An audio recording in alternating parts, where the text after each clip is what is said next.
សួស្តីអ្នកទាំងអស់គ្នាថ្ងៃនេះខ្ញុំនឹងនិយាយអំពីអ្វីដែលគេហៅថា lymphoma ឈាមមានកោសិកាចម្បង3ប្រភេទគឺកោសិកាឈាមក្រហមកោសិកាឈាមនិងកោសិកាឈាមក្រហមតូចកោសិកា lymphocyte គឺជាប្រភេទកោសិកាឈាមដ៏សំខាន់មួយហើយនៅពេលដែលមានការផលិតកោសិកាឈាមសប្រភេទនេះជាច្រើនដោយមិនចាំបាច់នោះគេហៅថា lymphoma ដូច្នេះក្នុងករណីនេះកោសិកាឈាមច្រើនត្រូវបានបង្កើតឡើងក្នុងឈាមដែលវានឹងទៅកកស្ទះនៅតាមផ្នែកផ្សេងនៃរាងកាយ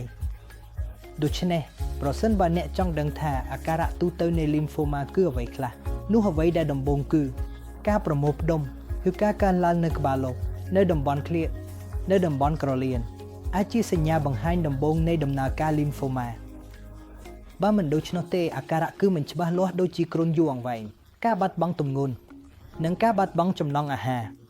ទោះបីជាមានមូលហេតុជាក់លាក់សម្រាប់ lymphoma មិនមានក៏ដោយវាមានមូលហេតុចម្បងដោយសារការផ្លាស់ប្ដូរជាតិសាសន៍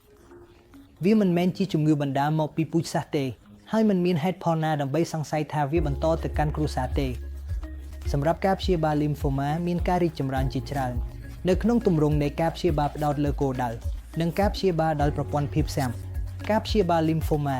រួមមានការធ្វើសេរីកោសិកាជាតិសាសន៍នៃកោសិកា lymphoma ទាំងអស់ដែលយើងមានដើម្បីស្វែងរកថាដំណើរផ្លាស់ប្ដូរណាដែលបាននាំឲ្យមាននេះហើយផ្ដោតលើការផ្លាស់ប្ដូរពិសេសនេះដោយប្រើការព្យាបាលផ្ដោតលើគោលដៅដោយគ្រាប់ថ្នាំឬសូម្បីតែការចាក់ថ្នាំការព្យាបាលដោយប្រព័ន្ធភាពស៊ាំបានបំលែងលទ្ធផលក្នុងការព្យាបាល lymphoma ដោយមានការព្យាបាល cocktail